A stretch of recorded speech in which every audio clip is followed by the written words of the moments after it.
What's up, everybody? It's the Digital World Podcast. And we have some news. It's positive news. It says Republicans and Democrats and U.S. Treasury have found a compromise on a contentious crypto provision in the infrastructure bill that Toomey Loomis announced, but passage of the new language is far from certain. And I just want to make one quick, or add one quick thought. Have you noticed that they were working on this the whole weekend? And typically, you don't see this kind of work being put in on the weekend by Congress. Usually they'll, you know, put it on for a later date. But when it when it comes to something like this, I'm sure there's a lot of money on the line. And when there's a lot of money on the line, well, that speaks volumes. And so I just want to point that out because usually I remember when it came to the stimulus, so they would put it off for other days. But when it came to this, it was they put on their working hats and they were on it. So I just thought I'd, add that little tidbit there.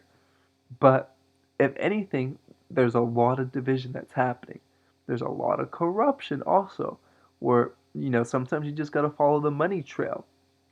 And especially when something doesn't seem right, when you follow the money trail, you find out a lot of things. For example, 7.2 million dollars for speeches were given to Janet Yellen. Citi paid her for 9 speeches in 19 and 20. Goldman Sachs, Credit Suisse, Deloitte, and several other Wall Street banks. Okay, that's in less than 2 years she received this amount. So, I, and John Deaton also adds that what the heck does she say to Goldman Sachs and Citi that are worth that much?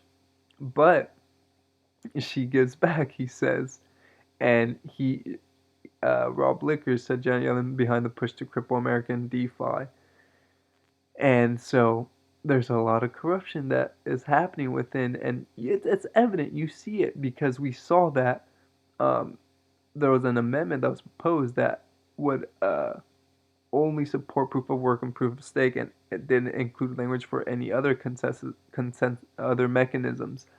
And so, and it's assumed that they received a phone call from the desk of Janet Yellen to kind of put in a halt to this. So you see, when you follow the money trail, and you see what's happening. It's a war. It's a war, but also it makes me think. Regardless of what's happening, we know what's gonna take place. Okay, you can't stop the innovation. It's gonna happen regardless of the matter. So all this is just theater. I'm not worried about what happens. At the end of the day, what needs to happen will happen. You can't stop innovation, especially when we have a technology that that is of that is of the likes of XRP. You can't stop it. It's gonna come, regardless if you want it or not. You can delay it, but it's still gonna come. And so, and it reminds me of what Jay Clayton said in one of the banking Senate committees. He said the technology is here. He said you can't stop it, and and that's the kind of mindset I have. But also, it reminds me of when Chris Larson was being interviewed, and he said that if if we're to use a bridge currency that was neutral, right? Hence XRP, it would make the already stronger currencies that much stronger, and the very very weak currencies might just disappear. But it made me think that if it was a bridge currency, the status of the U.S. dollar and what it holds now would not be the same because now you don't have a world reserve currency that's tied to a specific nation. So you got to think about this scenario. Maybe the US is dragging its feet and is delaying this because they know that they won't have the same power they once did with their currency. They can no longer impose sanctions on other countries or whatnot because the dollar is not the world reserve currency anymore. Now you have a basket of currencies that are in the mix, that are all on the same level playing field.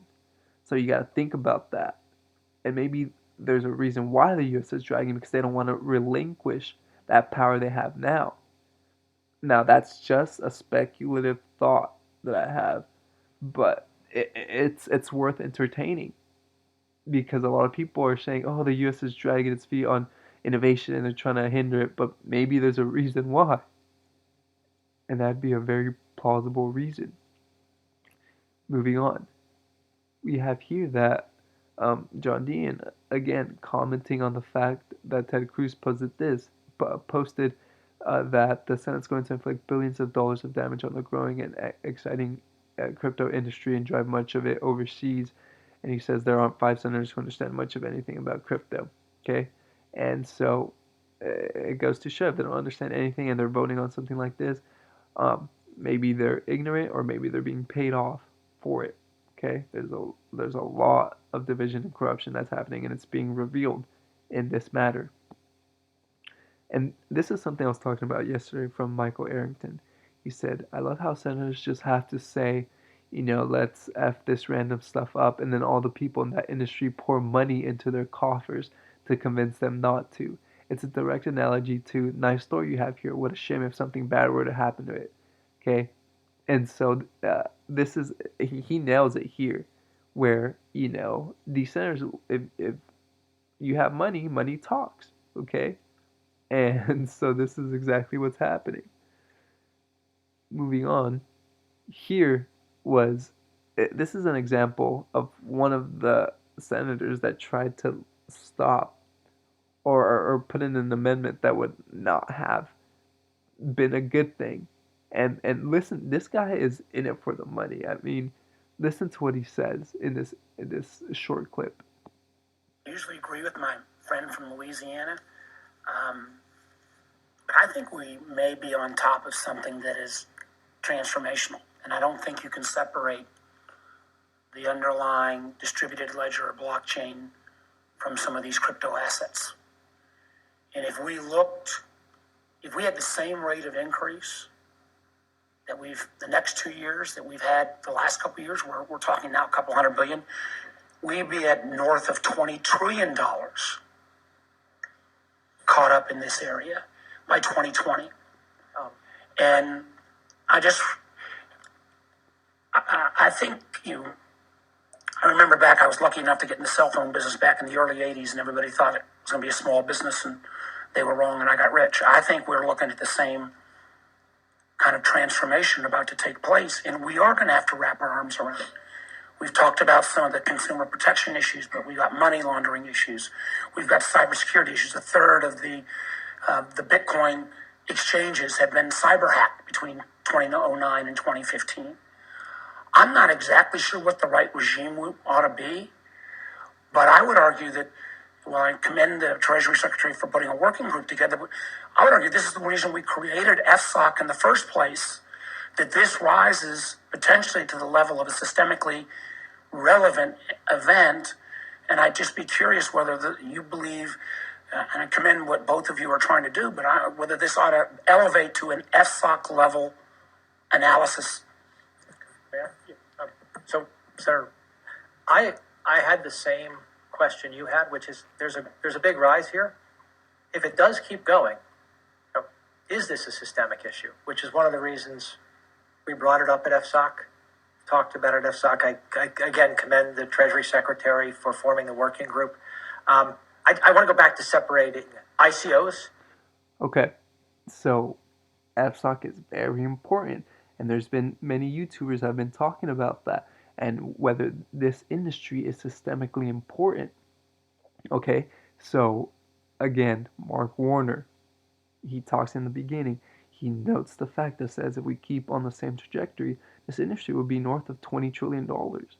Now, what that would do to the space would be unimaginable. So I'm telling you, this is here to stay. It's going to keep going.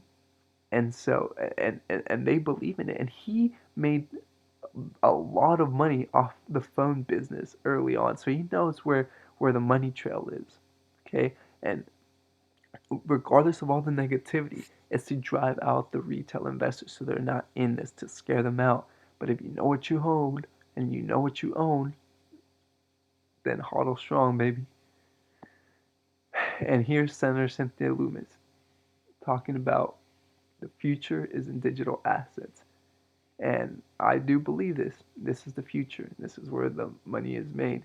And so, if you know what you own and you know how valuable it is, it's like owning the road of where cars travel instead of owning the actual car. That's how important this protocol is in these tokens. I hope this episode has brought you some value. Like and subscribe, comment below. Share this video if you found it valuable. Let others gain some more insight into what's happening. This is the Digital World Podcast, and I'll see you in the next episode.